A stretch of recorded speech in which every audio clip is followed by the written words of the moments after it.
pas non plus.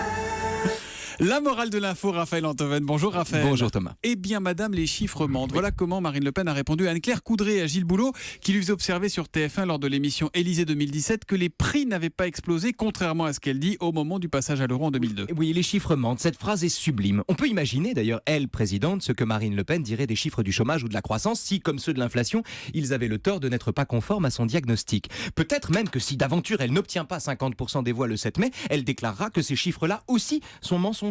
Alors rappelons qu'en l'occurrence, les chiffres menteurs, entre guillemets, ce sont les chiffres de l'inflation que personne ne conteste, pas même au FN. Oui, Marine Le Pen non plus. Bah si. Ben non, pardon, elle ne conteste pas les chiffres. Comment pourrait-elle? Les chiffres sont ceux-là. L'inflation n'a pas augmenté avec le passage à l'euro. En revanche, elle dit que ces chiffres, tout à fait exacts, mentent quand même. Non pas au sens où ils sont faux, mais au sens où ils ont le défaut de ne pas correspondre à l'idée qu'elle se fait du réel. Le mensonge n'est pas dans la fausseté des chiffres, puisqu'ils sont vrais.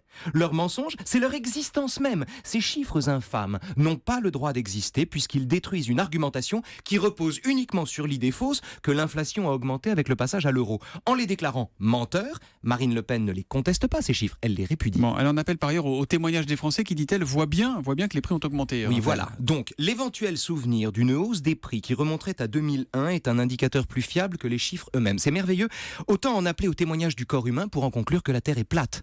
En fait, il n'y a que la littérature, je crois, qui fournisse un exemple comparable à ce déni fou qui consiste à décréter le mensonge de ce qu'on ne peut pas nier. Et c'est là que vous nous amenez Proust, la recherche du temps perdu. Bon, Thomas, vous lisez dans les pensées. Mais oui. Non, je lis ce que vous écrivez sur Dans la le feuille. côté de Guermantes, c'est vrai aussi. Dans le côté de ce sont mes pensées. Dans le côté de Guermantes, le cousin du duc de Guermantes, Amanien d'Osmond, est un jour sur le point de mourir. Ce qui embête beaucoup le duc de Guermantes, non parce qu'il est attaché à son parent, mais parce que l'annonce de cette mort aurait pour effet de le priver d'un bal costumé où il se réjouit de se rendre. Autrement dit, Amanien peut mourir quand il le souhaite, mais pas ce soir, ou alors discrètement.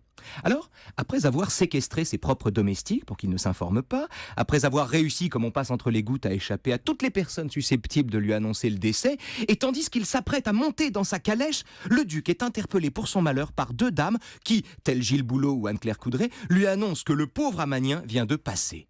Alors, telle Marine Le Pen devant des chiffres qui lui déplaisent, le duc de Guermantes, pour qui la réalité n'est recevable que quand elle lui convient, a cette réplique extraordinaire: « Il est mort? Mais non, on exagère !» Et la morale de l'info. La réalité se moque de nos préférences. Ouais, faites attention quand vous dites telles deux dames comme Anne-Claire Coudray et Gilles Boulot. Vous avez raison.